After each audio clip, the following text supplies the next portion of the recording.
Сайн байцгаана уу? Энэ удаагийнхаа дугаараар ном унших ямар ашиг тустай вэ гэдэг талаар хэдэн зөвлөмжийг хүрэхээр бэлтгэсэн байна. За мэдээж хэрэг ном унших юм бол бидний мэдлэгт хэлдэг маш олон төрлийн мэдээллүүдийг авдгаа гэдгийг хүн болгоо мэдж байгаа. Гэхдээ ингэж мэдлэгээ тэлж мэдээлэл авч явах явцдаа бид нэр ямар сайн зүйлүүдийг ном уншихаас олж авдаг вэ гэдгийг хэд хэдэн зөвлөмжүүдийг дурдъя.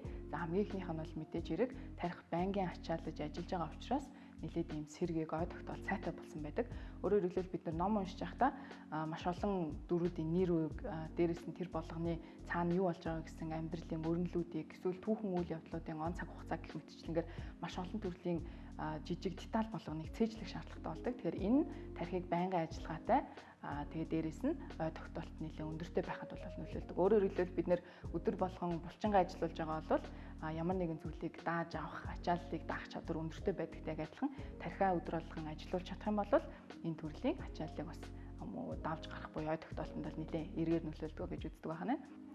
Хоёрт стресс бууруулах үйлчлэгийг үзүүлдэг. Яагаад тэгэхээр бид нэр ном уншиж явах явцдаа өөрийнхөө сонирхож байгаа дээрээс нь өөрийнхөө мэдхийг хүссэн маш олон зүйлүүдийг уншиж идэг учраас тэр хугацаанд тархины бусад эд эсүүдэд бий болчихсон байгаа маш олон төрлийн стрессийг үүсгэж байгаа хүссэн зүйлүүд бол буурж идэг гэж үздэг. Тэгэхээр өөрөөр хэлбэл сонирхолтой зүйлд чинь анхаарал чинь төвлөрж байгаа тохиолдолд санаа зовж байгаа тархины хэсгүүд бол илүү намждаг байна. Ингэснээрээ стресс буурах нөлөөтэй байдаг байна. За гуравт нь болохоор төвлөрөх чадвар нэмэгддэг. Бид нэр өдөр тутамдаа яг үндэ бол цахим шуудангаа шалгах, гар утсаа шалгах, за Facebook, Twitter, Instagram хаягуудаа шалгах, за дээрэс нь ажлын борон гэрийнхээ орчинд эргэн тойронд байгаа хүмүүстэйгээ харилцах их мэтчлэнгээр маш олон зүйлүүдэд зэрэг сатарж идэг ийм сүрэг талууд бол ажиглагддаг шүү дээ. Тэгэхээр ном уншсанараа таны энэ сатарах байдал арай харцсан багасах буюу юмд удаан хугацаагаар төвлөрөх чадвар бол нэмэгддэг гэж үздэг байна.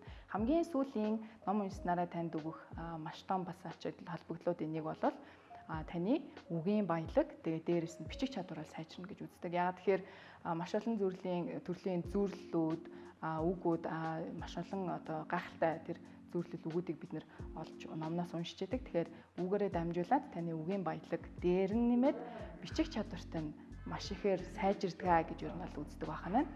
За тэгээд та бүхэн ном унших дадалтай холбоотойгоор өөрийнхөө дадлуудыг байнгын бүртгэдэг байя гэж хүсэх юм бол тунгуудахгүй бидний гаргаж байгаа Habit гэдэг дадал бүртгэх аппликейшнийг хэрэглэж үзхийг зөвлөж байна.